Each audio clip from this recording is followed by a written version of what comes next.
ಈ ಜಾತ್ರೆಯಲ್ಲಿ ತೇರನ್ನ ಎಳೆಯೋದಕ್ಕೂ ಮುನ್ನ ಮುಸ್ಲಿಮರು ಬಂದು ಕುರಾನ್ ಪಠಣ ಮಾಡ್ತಾರೆ. ಹಾಯ್ ಎಲ್ರಿಗೂ ನಮಸ್ಕಾರ, ವೆಲ್ಕಮ್ ಟು ಪ್ರಿಯಾಂಕಾ ವ್ಲಾಗ್ಸ್.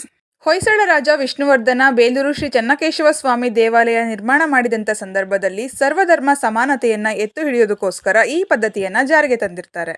ಈ ದೇವಾಲಯ ನಿರ್ಮಾಣ ಆಗಿರೋದು ಬರೀ ಕಲ್ಲಿಂದ ಆಗಿರೋದ್ರಿಂದ ಆಗಿನ ಕಾಲದಲ್ಲಿ ಯಾವುದೇ ಕ್ರೇನ್ಗಳು ಕೂಡ ಇರಲಿಲ್ಲ. ಕೇವಲ ಮನುಷ್ಯರೇ ದೊಡ್ಡ ದೊಡ್ಡ ಕಲ್ಲನ್ನ ಎತ್ತಿ ದೇವಸ್ಥಾನವನ್ನ ನಿರ್ಮಾಣ ಮಾಡಿರ್ತಾರೆ. ಈ ದೇವಾಲಯ ನಿರ್ಮಾಣದಲ್ಲಿ ಶ್ರಮಿಸಿದಂತಹ ಪಾಳ್ಯ ಗ್ರಾಮದ ಗ್ರಾಮಸ್ಥರಿಗೆ ದೇವಸ್ಥಾನದ ಪೂಜೆಯಲ್ಲಿ ಮೊದಲ ಆದ್ಯತೆಯನ್ನ ನೀಡಲಾಗುತ್ತೆ. ತೇರು ಹೊರಡುವ ಮುನ್ನ ಆ ಗ್ರಾಮದ ಗ್ರಾಮಸ್ಥರು ಬಂದು ಪೂಜೆ ಮಾಡಿದ ನಂತರವೇ ತೇರು ಹೊರಡುತ್ತೆ. ನಂತರ ನಾಡಿನ ಗ್ರಾಮಸ್ಥರಿಂದ ಪೂಜೆ ಸಲ್ಲುತ್ತೆ. ಈ ದೇವಾಲಯದ ಹೊರಾಂಗಣದಲ್ಲಿ 4 ಮೂಲೆಗಳಿದ್ದು, ಮೊದಲನೇ ದಿನ ಅಂದರೆ ಗಳಿಗೆ ತೇರಿನ ದಿನ ತೇರು ತೇರಿನ ಮನೆಯಿಂದ ಮೊದಲ ಮೂಲೆಗೆ ಬಂದು ನಿಲ್ಲುತ್ತೆ. ಆ ಮೂಲೆಯನ್ನ ಮೋಹಿನಿ ಭಸ್ಮಾಸುರ ಮೂಲೆ ಅಂತ ಕರೀತಾರೆ.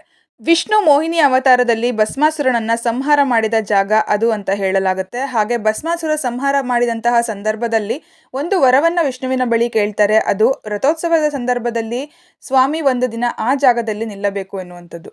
ಇನ್ನೊಂದು ಮೂಲೆಯನ್ನ ಕಾಮನ ಮೂಲೆ ಅಂತ ಕರೀತಾರೆ. ನಾಡಿನ ರಥೋತ್ಸವ ಮುಗಿದ ಮಾರನೇ ದಿನ ತೆಪ್ಪೋತ್ಸವವಿರುತ್ತದೆ. ನಂತರದ ದಿನ ಓಕುಳಿ ಇರುತ್ತದೆ. ಓಕುಳಿಯ ನಂತರ ಕಾಮದಹನ ಮಾಡುವಂಥದ್ದು ಅದೇ ಮೂಲೆಯಲ್ಲಿ. ಅದಕ್ಕಾಗಿ ಇದನ್ನ ಕಾಮನ ಮೂಲೆ ಅಂತ ಕರೀತಾರೆ. ತೇರು ಪ್ರತಿ ವರ್ಷ ಆ ಮೂಲೆಯಲ್ಲಿ ಕನಿಷ್ಠ ಅರ್ಧ ಗಂಟೆಯಿಂದ 1 ಗಂಟೆಯವರೆಗೆ ನಿಲ್ಲುತ್ತದೆ. ಆ ಜಾಗದಲ್ಲಿ ತೇರನ್ನ ಎಳೆಯೋದು ಸ್ವಲ್ಪ ಕಷ್ಟ ಅಂತ ಹೇಳ್ತಾರೆ. ಯುಗಾದಿ ಹಬ್ಬದಿಂದ ಶುರುವಾದಂತಹ ಈ ಜಾತ್ರೆ ಮಹೋತ್ಸವದ ಕಾರ್ಯಕ್ರಮಗಳು ಪ್ರತಿದಿನ ಇರುತ್ತದೆ. ಪ್ರತಿದಿನವೂ ಕೂಡ ಸ್ವಾಮಿಗೆ ಒಂದೊಂದು ವಾಹನದ ಮೇಲೆ ಮೆರವಣಿಗೆ ಇರುತ್ತದೆ. ಉದಾಹರಣೆಗೆ ಹನುಮಂತೋತ್ಸವ, ಗರುಡೋತ್ಸವ.